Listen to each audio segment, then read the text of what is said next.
Good morning, सुप्रभात बच्चों। आज हम हिंदी व्याकरण का पाठ 28 पत्र लेखन पढ़ेंगे। पत्र लेखन से तो वैसे आप पहले से ही परिचित हैं, है ना। मनुष्य अपने संदेश या भाव को दूसरे तक पहुंचाने के लिए पत्र का सहारा लेता है। पत्र पहुंचाने के लिए प्राचीन समय में कबूतरों का प्रयोग किया जाता था या संदेशवाहक का प्रयोग किया जाता था। वर्तमान समय में telephone, mobile, fax, email, Twitter, Instagram आदि के द्वारा हम अपने संदेश या भाव को दूसरे तक पहुंचाते हैं। लेकिन इतना सब होने के बाद भी पत्र का महत्व कम नहीं हो जाता।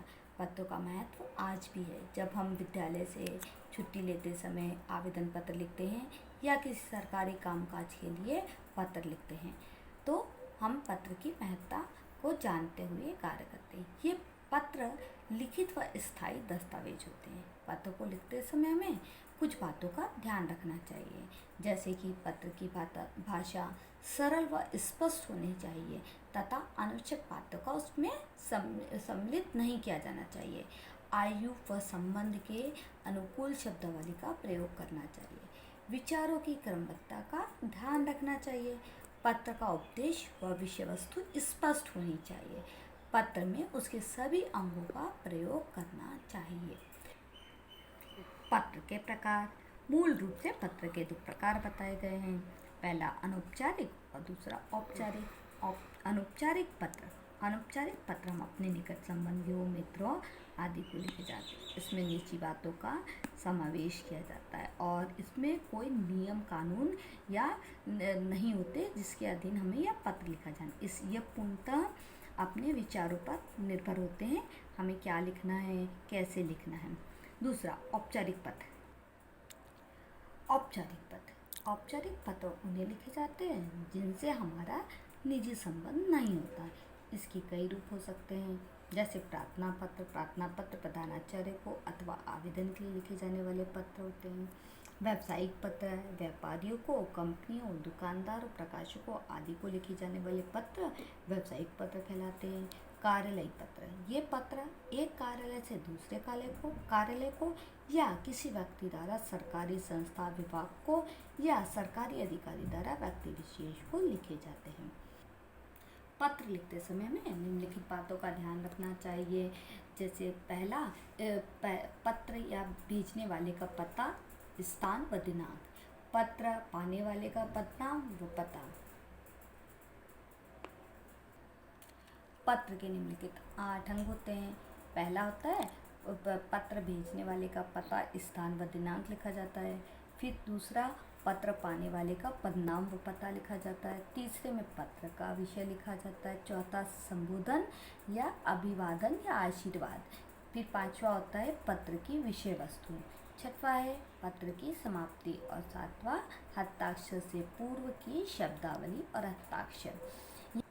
आइए अब हम एक अनौपचारिक पत्र का प्रारूप देखते हैं। अनौपचारिक पत्र कैसे लिखा जाता है, उनमें किन किन बातों का शामिल किया जाता है वो देखेंगे। तो सबसे पहले हम लिखेंगे प्रेषक का पता। प्रेषक के पते के बाद हम लिखेंगे दिनांक के बाद हम उनका संबोधन लिखेंगे कि आप क्या आदरणीय, पूज्य, प्रिय आदि। फिर उस हिसाब से उनको अभिवादन लिखेंगे, साधारण प्रणाम, नमस्ते, मधुर स्मृति आदि। फिर हम प्रथम अनुच्छेद मतलब पहले पैराग्राफ में उनकी कुशलता के बारे में पूछेंगे, है ना। दूसरे पैराग्राफ में हम अपने पत्र की विषय वस्तु लिखेंगे कि हम किस संबंध में पत्र को लिखना चाह रहे हैं। फिर तृतीय या तीसरे अनुच्छेद में हम परिवार के अन्य सदस्यों का अभिवादन करते हुए पत्र को समाप्ति की ओर ले चलेंगे। अंत में हम हस्ताक्षर से पहले की शब्दावली, जैसे आपका प्रिय पुत्र या मित्र, आपका मित्र आदि लिख के उस नीचे हमारे हस्ताक्षर या नाम लिखेंगे। इस तरह से यह अनौपचारिक पत्र का प्रारूप है। इसी को आधार मानते हुए आपको अनौपचारिक पत्र लिखने हैं। अब हम औपचारिक पत्र का प्रारूप देखेंगे। औपचारिक पत्र में सबसे पहले हम प्रेषक का पता लिखते हैं, फिर हम दिनांक डालते हैं। दिनांक के बाद हम जिसको पत्र लिख रहे हैं उस अधिकारी का पदनाम व पता लिखते हैं। उसके बाद हम अपना विषय लिखते हैं कि हम पत्र के संबंध में लिख रहे हैं। फिर हम संबोधन लिखते हैं कि महोदया आदि।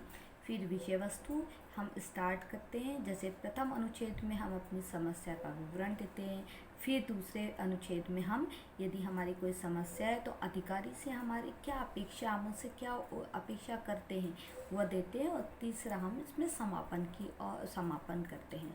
फिर हस्ताक्षर की पूर्व की शब्दावली जैसे भवदीय, आपका आज्ञाकारी आदि लिख के हम अंत में अपना नाम हस्ताक्षर लिखकर पत्र को समाप्त करते हैं। अब हम यहाँ देखेंगे कि हम किस प्रकार अभिवादन, संबोधन व समापन लिखेंगे। जैसे यहाँ दिया है पत्र का प्रकार, अनौपचारिक पत्र, फिर संबंध दिया है बड़ों को यदि लिख रहे हैं तो हम संबोधन में लिखेंगे पूजनीय, आदरणीय, पूज्य आदि, और अभिवादन में लिखेंगे हम चरण स्पर्श, सादर नमस्कार आदि, और समापन में लिखेंगे आपका बेटा, पोता, नाती आदि। इस तरह आप इस प्रारूप को देखकर अपने पत्र को लिख सकते हैं और पत्र को आप अपना आकर्षक बना सकते हैं।